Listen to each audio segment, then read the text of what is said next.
نحمده ونصلي على رسوله الكريم أما بعد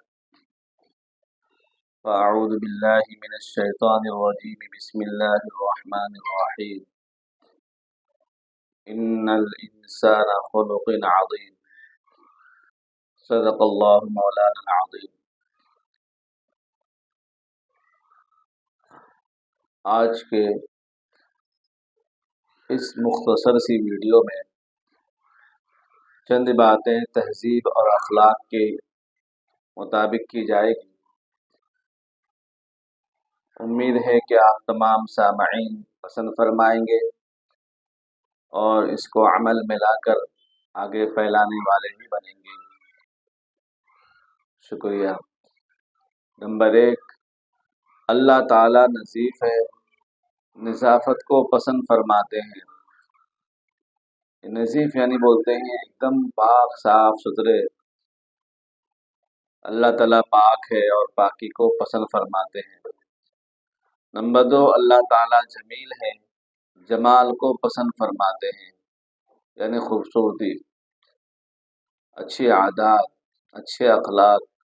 نمبر 3، پاکی صفائی ایمان کا بڑا حصہ ہے، اس لیے خود کی پاکی اور صفائی گھروں کی اور گھروں کے سامنے کی اور اپنی خاص کر بستی اور گلیوں کی، ہر ایک انسانوں کی اور مسلمانوں کی خاص کر ذمہ داری ہے کہ اپنے گھر کے باہر کی گلیوں کی اور اپنے محلے اور بستیوں کی خوب صفائی کا اہتمام کرے، اس لیے کہ جو صفائی رکھتا ہے ان کو اللہ تعالیٰ جمیل کہتے ہیں، جمیل فرماتے ہیں کہ نظافت کو پسند کرتے ہیں۔ آج ہم لوگ صفائی کرنے والے کو بھنگی کہتے ہیں، حالانکہ وہ تو صفائی کرنے والے ہیں، اتنا بہترین کام کرنے والے ہیں، وہ بھنگی کیسے ہو سکتے ہیں؟ اس لیے وہ خود صاف ستھرے ہیں اور ہمارے لیے صاف ستھرا کرتے ہیں، اس لیے ہمیں بھی چاہیے کہ ہم لوگوں کو بھی جو ہے صفائی کا اہتمام کرنا چاہیے۔ نمبر 4، کپڑے پہننے سے پہلے دیکھ لیجئے کہ کہیں پھٹا اور سیون یعنی کھلا ہوا تو نہیں ہے۔ پھٹا ہوا پہننا اور کھلا ہوا پہننا یہ عیب ہے، اور پیبند لگا کر پہننا یہ سنت ہے، اس لیے سنت کو جو ہے فالو کرنا چاہیے اور پھٹے چیٹے کپڑے سے جو ہے اعتراض کرنا چاہیے، بچنا چاہیے۔ الٹا ہے، آج فیشن کہتے ہیں اس کو، جبکہ فیشن وہ نہیں ہے۔ اپنے کپڑے اور بدن بھی صاف ستھرے رکھنا چاہیے۔ نمبر 5، پھٹے کپڑے پہننا عیب ہے، لیکن پیبند لگا ہوا پہننا عیب نہیں، یعنی پھٹے کپڑے پہننا یہ عیب کی بات ہے، اور اگر پھٹ جائے اس کو سی لیا جائے یا کوئی کپڑے سے اس کو پیبند لگا دیا جائے، جوڑ دیا جائے تو یہ عیب نہیں ہے بلکہ سنت ہے۔ نمبر 6، اپنا سامان ان کی مقررہ جگہ پر سلیقے سے رکھے۔ سامان رکھنے کی جس کی جو بھی جگہ ہے اسی جگہ پر رکھے، اسی جگہ سے اٹھائے، اسی جگہ سے رکھے۔ صندوق میں سے کپڑے باہر نہ نکالے، بستر بے ترتیب پڑا ہوا نہ ہو، یعنی ہر چیز جو ہے اپنے کو ترتیب سے، ڈھنگ اور سلیقے سے رکھنا ہے۔ اس سے معلوم پڑ جاتا ہے کہ یہ گھر والے کتنے جو ہے صاف صفائی پسند فرماتے ہیں۔ نمبر 7، ہر چیز جہاں سے اٹھائے پھر اسی جگہ پر رکھیے، بیجا یعنی کوئی بھی جگہ پر نہ رکھیے، اس لیے کہ دوسروں کو تکلیف ہوتی ہے۔ بعض لوگوں کا مزاج جو ہے بہت نظافت ہوتا ہے، ان کے سامنے اگر گلاس بھی کوئی ٹیڑھا رکھ دے تو ان کو سر میں درد ہو جاتا ہے، تو اس لیے احتیاط کرنا چاہیے۔ نمبر 8، زیر جامہ یعنی زاربند وغیرہ ایسی جگہ نہ سکھائے جہاں لوگوں کی نظر پڑتی ہو، یعنی پیجامے میں شلوار میں جو زاربند وغیرہ لگتی ہے رسی، تو ایسی جگہ پر نہ لٹکائے کہ لوگوں کو کراہیت ہو۔ دیکھو اسلام کتنی باریک سے باریک چیزوں کو صفائی اور پاکیزگی کے لیے جو ہے تمام کروانے کے لیے بتاتا ہے، اس لیے کہ اگر دوسروں کی نظر پڑے گی تو اس کو کراہیت ہوگی۔ نمبر 9، پائجامہ پر صرف بنیان پہن کر مت رہیے، ضرورت ہو تو لنگی پہن سکتے ہیں۔ ٹوپی، رومال وغیرہ اور گندے میل نہ رکھیے، یعنی ٹوپی وغیرہ گندے، اور خاص کر جو رومال ہوتے ہیں ان کو گندے نہ رکھیے، ایک دم صاف ستھرا، اس میں سے بدبو نہ آئے۔ اس لیے ہمارے بڑے بتاتے ہیں کہ اپنے کپڑے کو اور اپنے بدن کو اور اپنے رومال وغیرہ ٹوپیوں کو تو سونگھ لینا چاہیے۔ بعض مرتبہ جو ہے اپنے کو لگتا ہے کہ میں بہت صاف ستھرا ہوں، لیکن جو ہے حقیقت میں کپڑے سے، بدن سے اور خاص کر منہ وغیرہ سے جو ہے بدبو آتی ہے، لوگوں کو، دوسروں کو تکلیف ہوتی ہے۔ لوگ ظاہر نہیں کرتے ہیں کہ اگر صحیح بات بتا دی جائے تو لوگوں کو برا لگ جاتا ہے، اس لیے لوگ جلدی بتاتے نہیں۔ اس لیے ہمیں خود اہتمام کرنا چاہیے کہ ہمارا جو ہے کپڑا وغیرہ، ہماری باڈی، ہمارا بدن جو ہے بالکل جو ہے بدبو نہ آئے۔ نمبر 10، ناک کے رجسٹ یعنی صاف کرتے رہیے، یعنی ناک کے اندر جو بھی گندگی رہتی ہے، سیمڑ وغیرہ، ان کو صاف کرتے رہنا چاہیے۔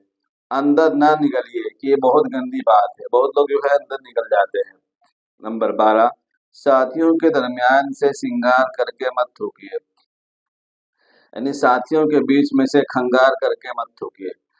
بہت لوگ ایسا کر کے تھوکتے ہیں تو لوگوں کو بھی کراہیت ہوتی ہے، اس سے بچنا چاہیے، بلکہ باہر جا کر کھنکھارے اور وہیں تھوکے۔ باہر جا کر کہیں جو ہے ایسی جگہ پہ تھوکے جہاں پہ لوگوں کو کراہیت نہ ہو، ایسی جگہ پہ جو ہے تھوکنا چاہیے۔ نمبر 13، بیت الخلاء میں بات نہ کیجیے اور نہ وہاں کی دیواروں پر گندگی لگائیے اور نہ دیواروں پر کچھ لکھیے۔ ایک بہت بری بات ہے یہ، کہ بہت بری بات ہے، کیونکہ اگر آپ دیوار پہ گندگی لگائیں گے، دروازے پہ لگائیں گے، کچھ لکھیں گے تو گندی جگہ تو ہے، الٹا اور بھی گندگی محسوس ہوگی، اس لیے احتیاط رکھیے۔ نمبر 14، راستے میں ایسی چیز نہ ڈالیے جس سے کسی کو ایذا یعنی تکلیف ہو، مثلاً کانچ کا ٹکڑا وغیرہ، کانٹا، پھلوں کے چھلکے، اس سب جگہ سے اکثر جو ہے کیلے کے چھلکے پڑے ہوتے، اس میں پھسلنے کی لوگوں کو ڈر ہوتی ہے، اس لیے کیلے کے چھلکے وغیرہ کہیں دیکھیے تو فوراً جو ہے اپنے ہاتھ سے یا پیروں سے سائڈ کر دے یا اس کو ڈسٹ بین وغیرہ میں ڈال دے۔ نمبر 15، اپنے رہنے کی جگہ اور صحن میں جہاں کہیں کاغذ نظر آئے تو اٹھا کر ڈبے میں ڈال دیجیے۔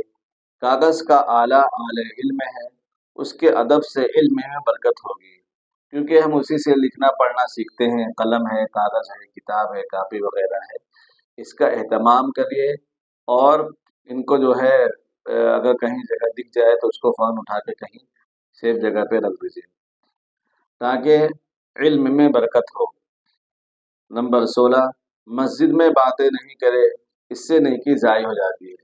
مسجد میں گفتگو کرنا، دنیا کی باتیں کرنا نہیں کرنا چاہیے، اس سے نیکی جو کمائے ہے مسجد میں بیٹھ کے وہ ختم ہو جاتی ہے۔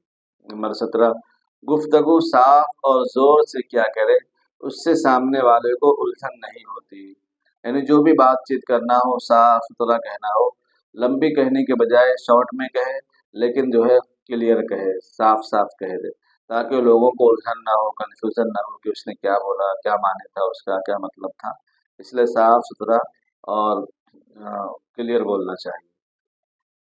نمبر 18، بڑوں کی مجلس میں بیٹھ کر آپس میں بات نہ کیا کریں، بلکہ ان کی طرف توجہ دیں۔ جب بھی ہم بڑوں کی مجلس میں بیٹھے ہیں، بڑوں سے مراد یعنی جیسے گھر والے ہیں، ماں باپ ہے، بڑے بھائی بہن ہیں، یا اور بھی کوئی گھر کے بڑے ہیں، یا استاد ہے، یا امام صاحب ہے، یا کوئی بھی جو ہے محلے کے بڑے ہیں، ان کے سامنے جو ہے بات چیت کرنا، یا ان کے سامنے دھیر رکھے سے بات کرنا، ہی ہا کرنا، بالکل فری ہونا، یہ اچھی بات نہیں ہے، اس سے ادب جو ہے احترام ختم ہو جاتا ہے، بلکہ جو بات بولے ان کی طرف توجہ دے اور دھیان سے سنے۔ نمبر 19، کسی کی چپل پر مت چڑھیے، یعنی کسی کے چپل پر چپل مت رکھیے۔ بعض مرتبہ ہوتا ہے کہ اپنی چپل رکھنے کے لیے دوسروں کی چپل رکھ دیتے ہیں یا ہٹا دیتے ہیں یا اس کے اوپر رکھ دیتے ہیں، نہیں رکھنا چاہیے۔ اور نہ پیروں سے دوسروں کی چپل ہٹا کر اپنی چپل رکھیے،